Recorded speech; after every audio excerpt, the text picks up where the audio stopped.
So let's look at Salmorone Solar Systems. I have a spreadsheet here with results at one end. You can see one of them, and interpretations will be written here. Here's a drawn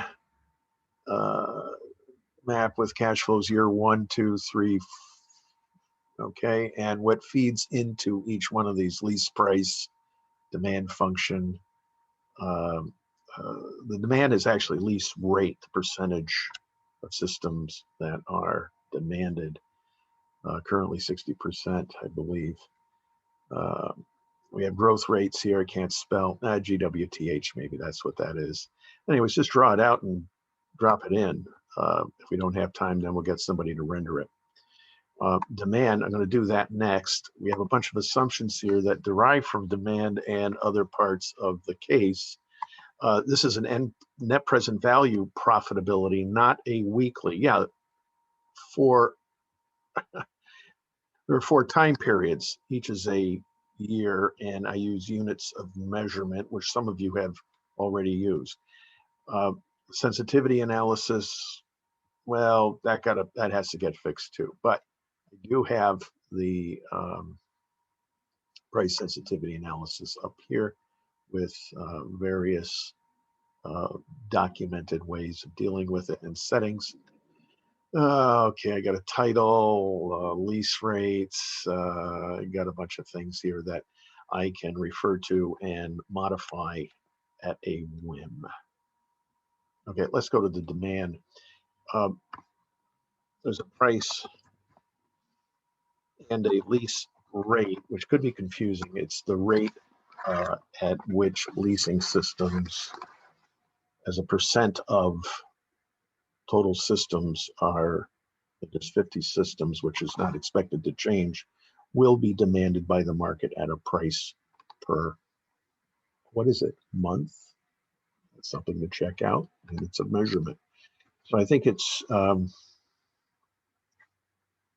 what was it in the demand? Let's see, let's pull this up. 60% of the systems each month, that's normal. At $600 a month, she expects that 88% of her systems will be retired.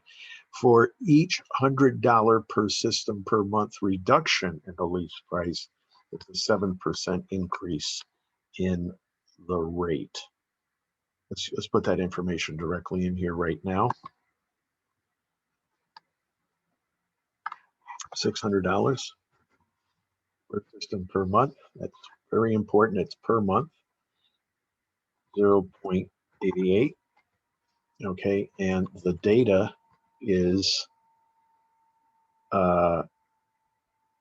one major piece. We have a price change, which I believe is a $100 price change that is created by, that creates a lease rate change.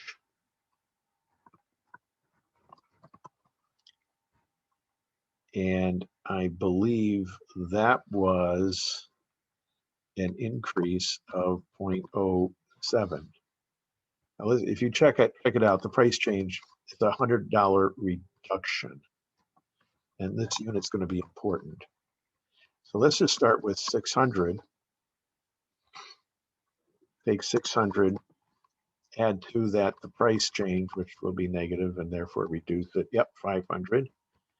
And we will take the lease rate and add to it the positive change. This is a trade-off now between prices and lease rates, a demand curve. And copy this down a ways. I'm going down to 18 just to, nope, look what I did not do. I did not set these. I did not declare variables. I am violating all sorts of rules here, but I want to get this done. Yeah, I'll pay a price for that. There we go.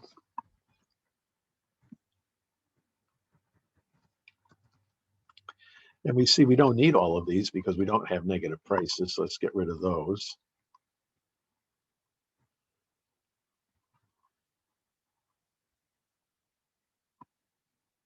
Delete that. And we see that at a zero price, we have an intercept of 1.3.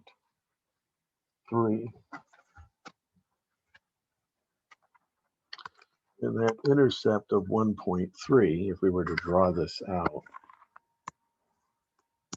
that's price. And this is least demand. That's what that is. And we know demand and price are negatively related. And I suspect it would go down that far as well. And we have a rise over run, which is the slope as well. We also have a point on this line, 0.88, and that's 600.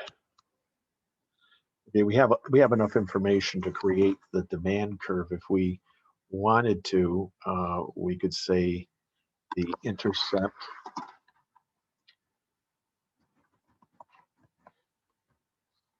of the demand curve is the point at which zero prices occur. So that's the 1.3, and that's meaningless. Under 30%, we don't have that. We'd have to go out and borrow systems, wouldn't we? All of our 50 systems plus 30% more, another 15 systems. Wow. Slope. You know, it's going to be negative because it's a rise over a run. It's a reduction. That's how that's going to work. And we could calculate it here, or we could just take this. And we must divide this by another 100. Why? Because this is $100 reduction and an increase in the rate. So we want a dollar per reduction. And what is the release rate increase? It'll be 0.0007.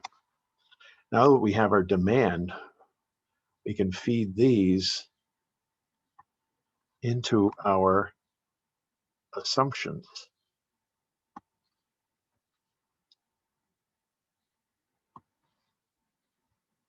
Just like this. Good, pretty good at engineering. Only a couple of flaws. Just taking care. There we go. And we can format this and should format this.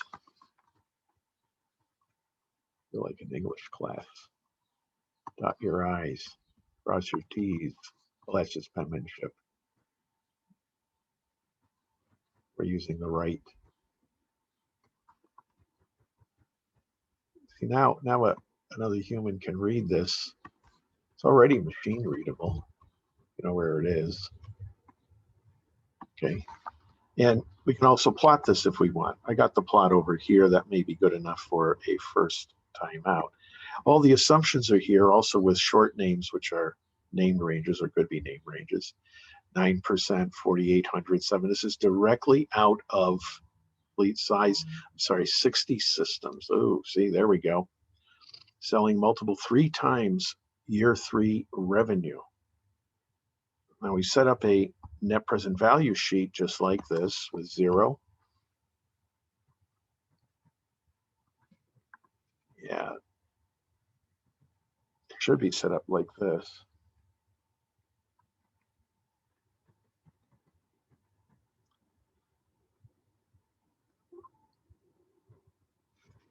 Yeah, I don't like that feature of Excel anymore.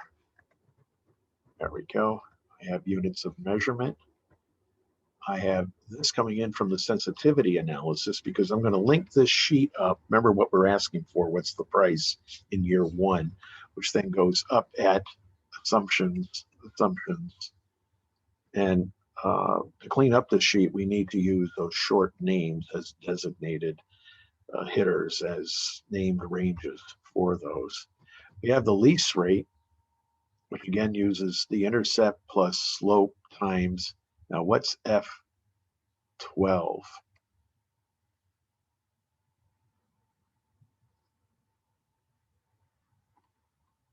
There's nothing in F12.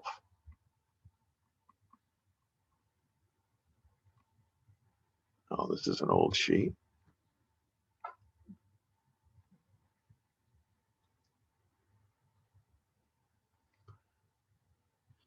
Oh my goodness. If these are leased or not leased. Oh, this is very interesting. Where did I come up with this? This is a lot simpler, simply leased. And I'm just going to use these assumptions times F12. I'm sorry, F21. There we go. That COVID shot. I'm just less dyslexic. Yeah, so that's 67%. And that would be 61 as the price goes up. And lease rate goes down. We get the actual number of systems leased and annual lease revenue. There's the 12 I'm looking for, hard coded. Aha. These are per month. We probably need to take that hard coding out and say these are all monthly units of measure. Put that in there, and now we have to translate them into 12-month or annual measures. So this is our lease revenue. In year 3, we get 3 times, that's the assumption 9, E9, and we get total revenue just by adding up lease plus selling price for that, all in US dollars. And the property tax is very direct. It's one assumption. It goes up per year, like the previous, and bump it up by 1 plus and a growth rate. Admin bumped up. Boy, purchase price, well, we're assuming somebody's going to pay $1 million for this. So we might want to change that assumption. Total expenses would be that, and that. Okay. And so we have undiscounted cash flow, which is the difference between total revenue and total expenses. And we have these numbers. We're using a 10% discount rate. I don't know if that's good, bad, or indifferent, but use a capital market or some risk premium markup model for that. Go to Damodaran at NYU and pick it up. That's what a lot of business valuation experts do. Damodaran.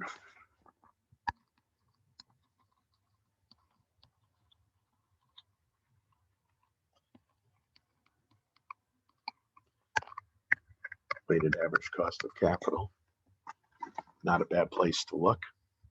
We're businesses just like this. And let's put a little dotting the I's, crossing the T's there. We discount it. Notice that we discount it. This is occurring at date 1. That's occurring at date 2. So it's discounted across 2 periods. G19 is 2. Across 3 periods, H19 is 3. Make sure we include that, and we get our net present value of $426,327.79. We can do a sensitivity analysis on this by putting together a $50 bump up in lease rates from 600 to 1100, making sure that we are referring to the number that has to be recalculated, which is net present value, and that we're using this reference price, 900. I could put in 1100 here. It would not matter. Everything would remain the same. But what that does is it recalculates this sheet to a lower net present value. The sensitivity table automatically handles it. Look at table D2. It's referring to, that's rows and columns to that. I can use match and index. Don't know why that's doing. That's very interesting that the @ sign comes in there. I don't know what that is. I will look that up. But we're getting a maximum at 900. At row 7, here's row 7. That's the maximum. In the lease, it's not lease rate, that's price. There we go, fix that, and we get that, and we can create this lovely, use a table, but visual, this is always better. ball goes up, eventually comes back down. They say a parabola. That's what this is. Net present value is quadratic in prices. Prices squared, or it's price times price in the demand. That's how that works. But it's across time. It's still quadratic. Very important point. So we've got that, and I think we are done with this quick overview of how I would approach this problem. Thanks again for your kind attention.